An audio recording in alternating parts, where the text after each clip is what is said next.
Antes de continuar, peço gentilmente que você curta, compartilhe e se inscreva em nosso canal.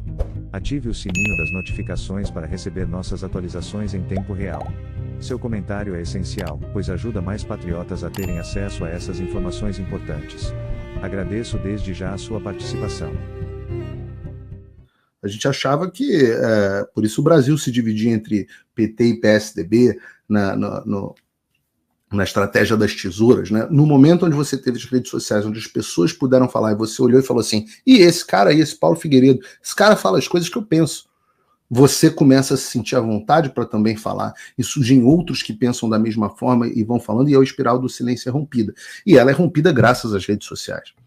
Tudo que o Alexandre tenta fazer, o que o Maduro tentam fazer, é a manutenção da espiral do silêncio, onde até pelo chilling effect, até pelo efeito do medo, as pessoas se sintam constrangidas a não falarem. Então você pensa que talvez, se o Twitter não tivesse nesse momento na mão do Elon Musk, o X nesse momento não tivesse na mão do Elon Musk, talvez nós não soubéssemos sobre tudo isso que está acontecendo na Venezuela.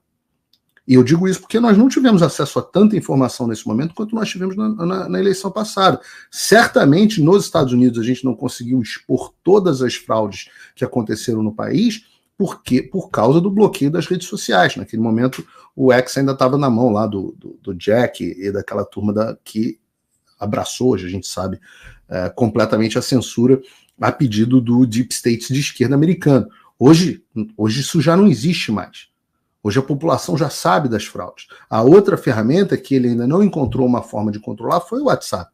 Lembrem, pouco antes das eleições do Brasil, o Alexandre de Moraes estava fazendo blitz no WhatsApp, mandando prender empresário que tinha curtido postagem em grupo, tocando o terror. O WhatsApp, por conta dos pedidos do TSE e do STF, termos de ajuste de conduta e tudo mais, tem uma série de restrições para o Brasil que não tem no resto do mundo. O WhatsApp funciona melhor no resto do mundo do que funciona no Brasil. E nós temos, enquanto o Maduro está... Agora reparem, né? Isso é importante de vocês observarem. Quando eu digo que, em vários sentidos, a Venezuela está à frente do Brasil, eu digo que o Maduro não retirou o WhatsApp de funcionamento do país. Ele está falando para as pessoas voluntariamente desinstalarem o WhatsApp. O Alexandre chegou a bloquear completamente o Telegram do Brasil. Ora, ameaçou retirar o Twitter completamente do Brasil se o Twitter não se comportasse. E, efetivamente, nós tivemos a saída, depois das ameaças do Alexandre, do Rumble e do Locals. No caso do Telegram, foi por causa inclusive do Alan dos Santos. Então, o grau de autoritarismo do Alexandre, do careca, supera muito do cabeludo. É um grau muito superior. Mas o fim é sempre o mesmo. E é esse o discurso, que é o discurso da regulamentação das redes sociais. E a gente pode ver isso se vocês olharem, vocês podem ver isso nessa reportagem. E, de novo, todas as reportagens que eu coloco aqui, essa e todas as outras, estão todas no meu site, www.paulofigueiredoshow.com, onde a gente faz uma curadoria aí das principais notícias. Mas vejam essa notícia. A exemplo dos brasileiros do Lula e Alexandre de Moraes, o ditador venezuelano, Nicolás Maduro, cobrou a regulamentação das redes sociais por supostamente infectarem a Venezuela de ódio, fazendo-se mais uma vez de vítima. Ele diz assim, eles infectaram setores importantes com o discurso de ódio. É o ódio que eles espalham através das redes sociais. As frases deles. Os principais instrumentos que multiplicam conscientemente o ódio e o fascismo, né, a extrema-direita, e tentam dividir os venezuelanos, criando fanáticos. Olha que loucura. Essas frases são do Maduro, não são do Alexandre de Moraes. Criando fanáticos fascistas que atacam a polícia, os parlamentares, os militares e o povo chavista nas suas comunidades. É isso que eu denuncio. Não é possível que esses tenham sido os principais instrumentos sem nenhum tipo de regulamentação. É absolutamente idêntico. Veja, quando eu digo que é absolutamente idêntico, eu resgatei aqui um vídeo com um discurso que é absolutamente indistinguível do discurso do Moraes, do discurso do Maduro, que é o discurso do Moraes. Dioturnamente, mentiras, agressões, desinformação contra a democracia, contra as instituições. Nenhuma empresa resistiria. E não resistiria porque não há uma regulamentação em relação às redes sociais. Não há uma regulamentação, isso é um problema, é mundial. A União Europeia tem constituído já há 2 anos uma comissão para regulamentar. A Austrália tem uma legislação inicial dessa regulamentação. Aqui, nos Estados Unidos, o Congresso americano vem estudando essa regulamentação, porque não é possível que as redes sociais sejam terra de ninguém. Não é possível que as milícias digitais possam atacar impunemente, sem que haja uma responsabilização dentro do binômio tradicional, histórico, da liberdade de expressão, que é liberdade com responsabilidade. E o que ele esquece de dizer é que, na verdade, de fato, existem grupos de estudo que a Europa conseguiu passar legislações de regulamentação de rede social, que na Austrália tem essa discussão, etc, etc, e até mesmo no Congresso dos Estados Unidos. Faltou ele dizer algumas coisas nesse discurso. Primeiro, que foi miseravelmente derrotado o discurso de regulamentação nas redes sociais no Congresso americano por violar a primeira emenda da Constituição americana, que garante a liberdade de expressão. Não existe essa porra desse binômio que esse infeliz inventou. Né? Não existe porra nenhuma de binômio, existe liberdade de expressão e pronto, você fala o que você quer, você pensa o que você quer e ele não é juiz de binômio nenhum, esse é um direito natural, é dado a você pelo seu criador.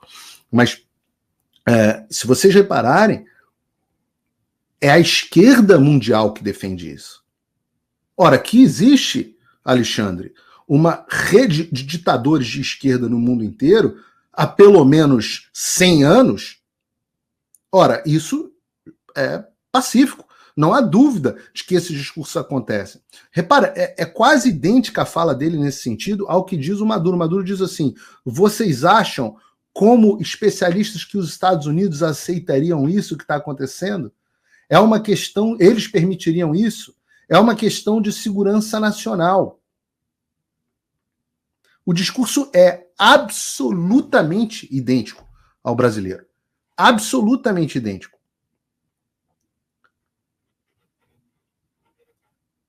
E ao do Lula. Ao do Lula também. Vejam o que diz Lula no Twitter. Eu acho que é preciso uma regulamentação das mídias digitais, mas ela precisa ser resultado de um longo debate entre a sociedade, especialistas e usuários dessas mídias, todos de esquerda. Não podemos confundir liberdade de expressão com o uso da liberdade para fazer maldade, ou discurso de ódio, né, aos outros, acusações falsas, bullying e incentivos a ataques. Fazer da internet um instrumento de comunicação e conhecimento para fazer o bem, e a regulamentação precisa ir nesse sentido. Ele disse isso no SBT. O discurso é absolutamente idêntico. E não só o discurso, como a prática. Como essa legislação absolutamente absurda, uma vez que não foi feito, o Congresso se recusou sabiamente a prosseguir com a censura das redes sociais,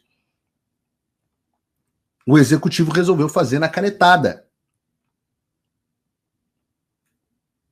Está aqui. Sobre o pretexto, de novo, notícia do site do Paulo Figueiredo Show, essa é uma republicação da Gazeta do Povo. Sob o pretexto de defender o consumidor, o governo Lula coloca em risco os dados de milhões de brasileiros que acessam as redes sociais. Essa é a opinião de juristas ao analisarem uma nota técnica. O Congresso não fez, e o governo Lula, nas mãos do comunistaço, o Valdir Damocho, emitiu uma nota técnica da Secretaria Nacional do Consumidor, ligada ao Ministério da Justiça, que fez mais de 90 exigências de transparência Big Tech. Então, em vez de haver um processo que passa pelo Congresso, essa longa discussão nacional que o Lula diz que deveria acontecer e tal, e que houve, e a discussão nacional foi PNC, a gente vai continuar com as redes sociais com mais liberdade e não menos liberdade. Esse é o que a população quer, a população que diz em múltiplas pesquisas que tem medo de se expressar, 60 e poucos % do país tem medo de expressar suas opiniões nas redes sociais. Já que a discussão não foi na direção que o PT queria, da mesma forma que a votação do plebiscito das armas não foi na direção que o Estatuto do Desarmamento queria, quando a população discorda da esquerda, a esquerda dá o jeito dela.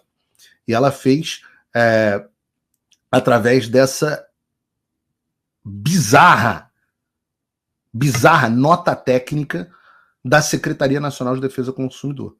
Aí está aqui, os especialistas ouvidos pela Gazeta do Povo apontam vários problemas no documento: falta de competência, ausência, porque é evidente, ausência de análise de impacto, falta de clareza sobre a segurança dos dados dos usuários, formato jurídico inadequado e imposições esdrúxulas e ilegais às Big Tech. E ele não é o primeiro. A discussão do Elon Musk com o Alexandre de Moraes é justamente que as decisões e as imposições seguem todos esses problemas.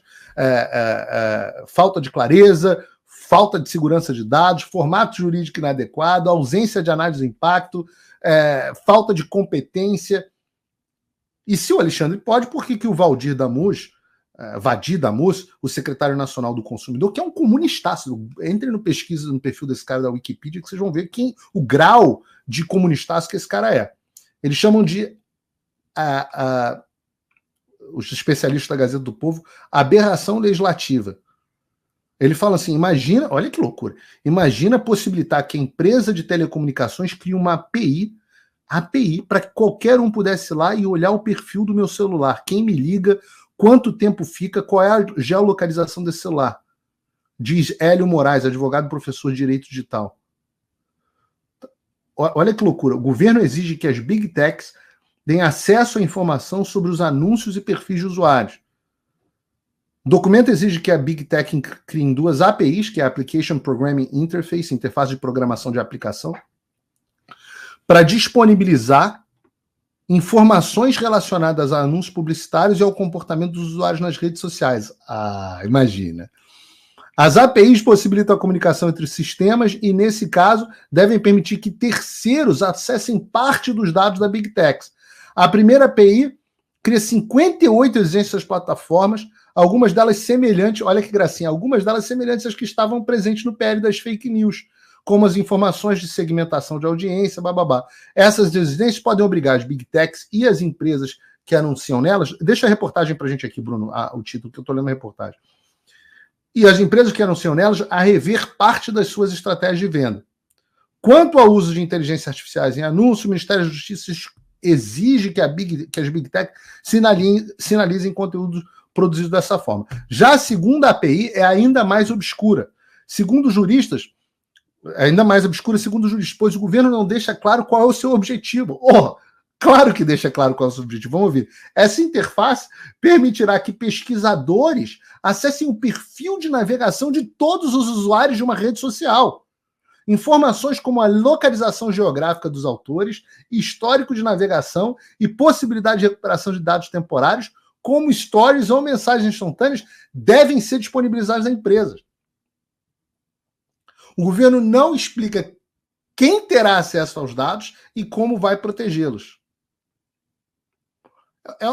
Assim, aí leiam a reportagem inteira, tá no site do Paulo Figueiredo Show, mas é da Gazeta do Povo, e é absolutamente incrível.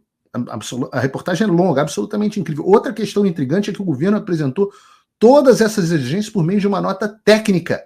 Notas técnicas devem ser elaboradas por especialistas e têm uma função restrita de fundamentação e orientação a determinados temas, diferente do uso feito pela Senacom. E é absolutamente... Agora, o futuro da nota técnica é incerto, mas deve ser decidido no judiciário. Claro que é o mesmo judiciário que decidiu que o CFM não podia falar sobre aborto, mas vai decidir agora que há competência para a Secretaria de Defesa do Consumidor, sei lá que porcaria é essa, para simplesmente regular as redes sociais com base na canetada, né? E isso é muito interessante. O poder dessas infralegislações de funcionarem e modificarem a vida das pessoas. A gente viu muito isso na pandemia, né? Onde estatuto de condomínio começou a ferir a Constituição e estava tudo certo. As notas técnicas da Anvisa fechavam praias, né, sem nenhum congresso, sem nenhum tipo de representação popular, sem nenhum tipo de discussão na sociedade, que o Lula diz agora há pouco que era fundamental. E esse é o caminho que esses caras inteiros, todos eles, toda a esquerda do mundo inteiro, é esse o caminho que eles querem. Eles não querem mais aceitar a verdadeira democracia, que, como disse bem o Adrilho Jorge já várias vezes, e hoje disse também no Show da Manhã, é a primeira vez que você tem, de fato, na história da humanidade, uma democracia de fala, né? Nos tempos antigos, se você for lá para o Império Romano, se alguém quisesse criticar o imperador, tinha que fazer uma pichação no muro anônima, que ninguém visse, né? Eram muito comuns os desenhos, os cartoons, as coisas zoando, mas a gente não tinha. Durante os períodos revolucionários, você tinha lá as prensas, os panfletos anônimos, etc, mas esse momento onde todos têm voz e todos têm a possibilidade de serem ouvidos, isso é a primeira vez na história da humanidade. E a gente percebeu que enquanto isso acontecer, a esquerda vai desaparecer do planeta. E eles não vão deixar isso acontecer.